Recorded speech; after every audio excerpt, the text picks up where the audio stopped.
ഞാൻ sister Tessy SD, rehabilitation therapist TIMRT. ഇന്ന് March 8 international women's day.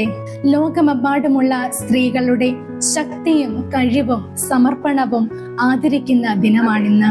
സ്ത്രീ ഒരു ബന്ധത്തിന്റെ പേരല്ല, ഒരു ശക്തിയുടെ പേരാണ്. കുടുംബത്തിന്റെയും സമൂഹത്തിന്റെയും വളർച്ചയ്ക്കായി സ്ത്രീകൾ ഏറ്റെടുക്കുന്ന ത്യാഗവും സ്നേഹവും വളരെ വലുതാണ്. ഒരു സ്ത്രീ അമ്മയായി, സഹോദരിയായി, ഭാര്യയായി, മകളായി വിവിധ വേഷങ്ങളിൽ ജീവിതത്തെ സമ്പന്നമാക്കുന്നു. സഹനവും കരുതലും ധൈര്യവും നിറഞ്ഞ അവരുടെ ജീവിതം സമൂഹത്തിന് വലിയ പ്രചോദനമാണ്. ഒരു ചൈൽഡ് ഡെവലപ്മെന്റ് സെന്ററിന്റെ ഭാഗമായി നിൽക്കുമ്പോൾ ഇവിടേക്ക് കടന്നു വരുന്ന കുട്ടികളുടെ അമ്മമാരും സ്റ്റാഫുമാരും അടങ്ങുന്ന സ്ത്രീ സമൂഹം സ്നേഹത്തിന്റെയും സഹനത്തിന്റെയും പ്രതീകങ്ങളാണ്. ജീവിതത്തിൽ എത്ര വെല്ലുവിളികൾ വന്നാലും ഇവർ തളരുന്നില്ല. വേദനയെ വിജയമായി മാറ്റുന്ന അതുല്യമായ ശക്തിയാണ് സ്ത്രീ. TIMRTയിലെ എല്ലാ വനിതകൾക്കും വനിതാ ദിനാശംസകൾ.